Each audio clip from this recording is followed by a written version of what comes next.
Olá, bem-vindo de volta às nossas aulas aqui no GTUSP sobre a legislação de Campinas, mais especificamente sobre a legislação do ISS. E aí, continuando a nossa viagem pela lei municipal, nós temos o capítulo 5, que vai tratar da inscrição nos cadastros municipais, um ponto importante aí para a sua prova. E ele começa no artigo 19, que diz o seguinte: deverão promover a abertura de inscrição no Cadastro Municipal de Receitas Imobiliárias, bem como suas alterações de encerramento, nas formas e prazos estabelecidos em normas regulamentadoras, as seguintes pessoas estabelecidas no município. Tá? Então nós vamos ver agora as pessoas que devem se inscrever no Cadastro Municipal de Receitas Imobiliárias de Campinas. Para que serve esse cadastro? É para que Campinas tenha os dados necessários para a cobrança de ISS quando for necessário.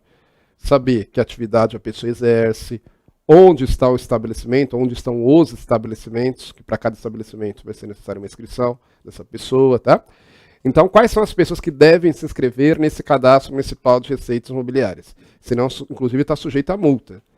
Seguintes, primeiro, a pessoa natural, lembrando que pessoa natural é pessoa física.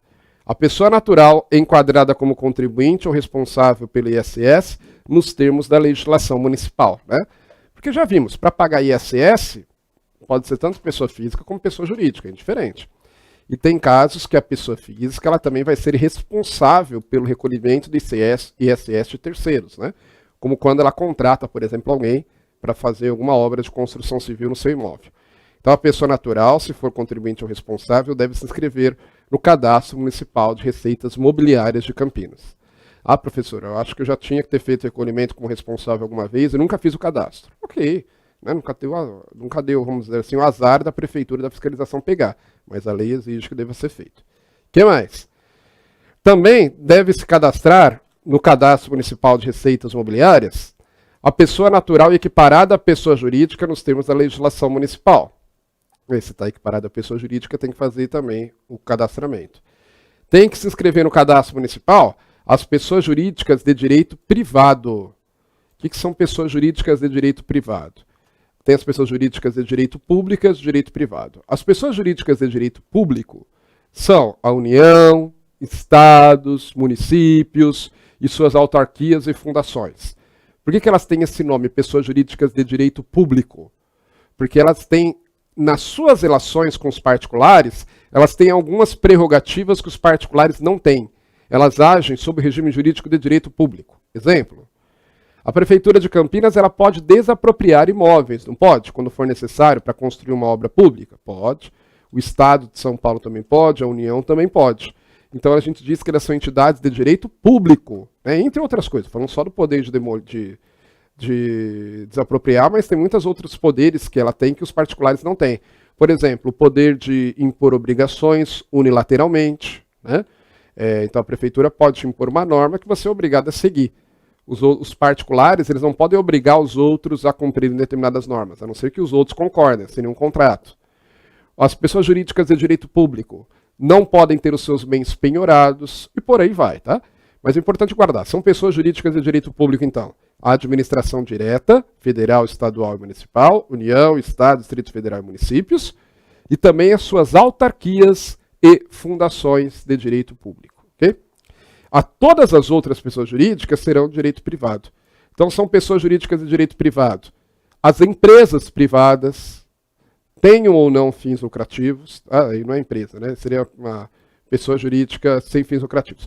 Mas uma entidade privada tem ou não fins lucrativos é pessoa jurídica de direito privado e também as empresas públicas, sociedade de economia mista. Todas elas, então toda empresa, por exemplo, tem que estar inscrita no Cadastro Municipal de Receitas Imobiliárias de Campinas. O que mais? Também tem que estar inscrito no cadastro os órgãos e entidades da administração pública direta e indireta da União, Estado, Distrito Federal e municípios, exceto os órgãos da administração pública direta do executivo desse município. Então, a administração direta e indireta da União, Estados e municípios, então veja que, na verdade, praticamente todo mundo vai ter que estar nesse cadastro, tá? Porque o terceiro ele fala das pessoas jurídicas de direito privado, mas aqui ele fala órgãos e entidades da administração pública direta e indireta da União, Estado, Distrito Federal e municípios, o que vai incluir as pessoas jurídicas de direito público, exceto os órgãos da administração pública direta do Poder Executivo desse município. Não tem sentido, porque, na verdade, é o próprio Poder Executivo que faz a cobrança do ISS. Ele não vai cobrar dele mesmo, ok? Mas todas as outras entidades, em geral, devem estar cadastradas. Ó, e tá lá, ó. As demais entidades, ainda que não caracterizadas como pessoa jurídica, enquadradas como contribuinte ou responsável pelo ISS-QN, nos termos da legislação municipal, ou obrigadas à inscrição no Cadastro Nacional da Pessoa Jurídica, CNPJ. Não é para você guardar? Guarde, sem precisar se preocupando muito com os detalhes, que todas as entidades têm que estar cadastradas, em geral, no Cadastro Municipal de Receitas Imobiliárias de Campinas, tá certo? Desde que estejam estabelecidas lá, claro, né? Então, seja do direito privado, seja do direito público, inclusive demais entidades, mesmo que não se caracterizem como pessoa jurídica, desde que estejam obrigadas a reter ou pagar o ISS ou a se inscrever no CNPJ lá do Ministério da Fazenda, da Receita Federal. O que mais? Também deve se inscrever no cadastro o proprietário do imóvel ou dono da obra de construção civil, pessoa natural ou jurídica, para cada obra que realizar. Por que isso? Porque nós já vimos. O proprietário do imóvel ou dono da obra, não é a mesma coisa, professor? O proprietário do imóvel ou dono da obra? Não necessariamente, tá? O proprietário do imóvel é aquele que tem o imóvel no nome dele. Você vai lá no cartório de registro de imóveis, está no nome dele o imóvel. Dono da obra é quem está promovendo a obra. Às vezes você pode promover uma obra, pode fazer uma obra no imóvel de terceiro. Por exemplo, você aluga um terreno para instalar uma empresa e você negocia com o dono do terreno e diz o seguinte: olha, vamos fazer o seguinte, eu vou construir a sede da minha empresa nesse terreno e aí, em compensação, você me dá isenção do aluguel por 5 anos, por exemplo. Né? Então, aí você está construindo no terreno do outro, tá certo? Então, o proprietário do imóvel ou dono da obra, ele tem que se cadastrar, sim, lá no cadastro municipal, porque ele é responsável pelo recolhimento do ISS, já vimos isso, se o prestador de serviço não recolher. Parágrafo 1º. A administração tributária poderá exigir do prestador de serviço que emitir nota fiscal ou qualquer outro documento que acoberte a prestação de serviço por outro município ou pelo Distrito Federal para tomador estabelecido no município de Campinas os mesmos procedimentos previstos no caput desse artigo. Tá? Então, mesmo que o prestador não se localize em Campinas, esteja em outro local, mas se ele tiver que emitir nota fiscal ou outro documento, acobertar aqui não tem sentido de esconder, significa que vai comprovar. Tá? Então, se o contribuinte está em outro município, mas ele tiver que emitir nota fiscal, e o tomador estiver estabelecido em Campinas, pode-se exigir também que esse prestador faça o cadastro dele no Cadastro Municipal de Campinas. Okay? Parágrafo 2º.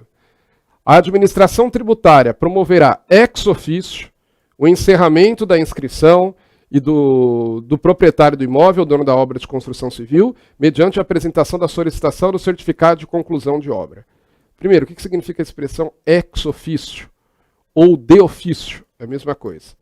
Ex officio ou de ofício é um ato que é praticado pelo Estado sem que ninguém solicite, sem que ninguém requeira. Tá?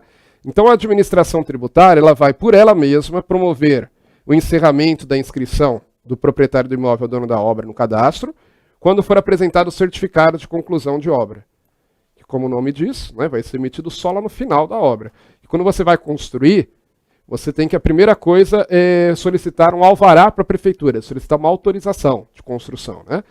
Que aí a prefeitura você vai levar o projeto, a prefeitura vai verificar se o projeto cumpre as condições lá determinadas pela lei municipal, pelo código de posturas, pelo plano diretor, e aí a prefeitura vai autorizar a construção. Você vai ter um prazo para construir. Aí você, assim que você termina, você leva lá para a prefeitura, que você terminou, comunica, aí a prefeitura pode mandar lá um fiscal, né, e vai emitir um certificado de conclusão de obra. E aí automaticamente já vai dar baixa, tá? Lá na inscrição do proprietário do dono da obra. Porque, claro, mediante o pagamento, porque esse certificado de conclusão de obra, inclusive, exige o pagamento do ISS, tá? Então, mediante o pagamento do ISS. Artigo 20. A inscrição de que trata o artigo anterior será promovida, já havia comentado isso aqui para você, ó, será promovida para tantos quantos forem os estabelecimentos ou locais de atividade. E cada inscrição terá um documento comprobatório que é intransferível, devendo ser substituído sempre que venha a ocorrer modificação em seus dados. Então, se a entidade tiver 10 estabelecimentos em Campinas, ela vai ter que ter 10 inscrições, uma para cada estabelecimento no Cadastro Municipal de Receitas Mobiliárias. Tá? A inscrição, então, ela é por estabelecimento. Por quê? Porque nós já vimos que a cobrança do ISS também é por estabelecimento, separado. Não é isso? E aí, se houver alguma alteração nos dados, tem que ser substituído o registro. Quer dizer, tem que ser lá notificada essa alteração. Então, por exemplo, mudou o endereço de determinado estabelecimento, tem que ir lá e comunicar.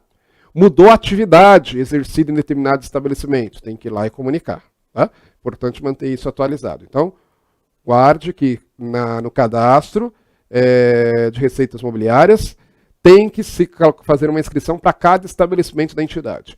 E qualquer alteração que houver nos seus dados tem que ser comunicado também para que seja feita a correção ou alteração no cadastro. E artigo 21. A administração tributária poderá promover também ex officio a abertura, a alteração e o cancelamento de inscrições com disponibilidade parcial total dos dados do contribuinte ou do responsável, sem prejuízo das penalidades cabíveis. Então, por exemplo, uma empresa está prestando serviço em Campinas e não fez a inscrição no cadastro municipal. A prefeitura vai lá e faz de ofício a inscrição, com os dados que ela tem, e ainda vai poder cobrar multa, tá? Porque ela deixou de cumprir uma obrigação. Né? Ou no caso do proprietário de obra, o dono da obra, o proprietário do imóvel, que começa uma obra e não faz a sua inscrição lá na prefeitura. A prefeitura também pode fazer a inscrição de ofício, e aí vai ainda cobrar a multa devida, né? Porque independente de qualquer coisa, praticou uma infração tributária, que foi a não inscrição no cadastro. Tá?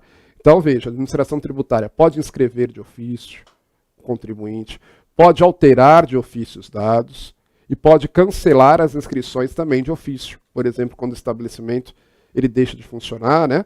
Ou lá no caso como nós já vimos, no caso do proprietário do terreno, ou dono da obra que termina a obra. Então, nesses casos, a prefeitura pode fazê-lo sempre de ofício, quer dizer, sem necessidade de solicitação de ninguém. E se for o caso, vai cobrar a multa correspondente aí à omissão por parte da gente. Ok? Muito bem, chegamos ao final de mais um bloco, vamos ficando por aqui. No próximo bloco tem mais Lei Municipal de Campinas, mais ISS para você. Até lá!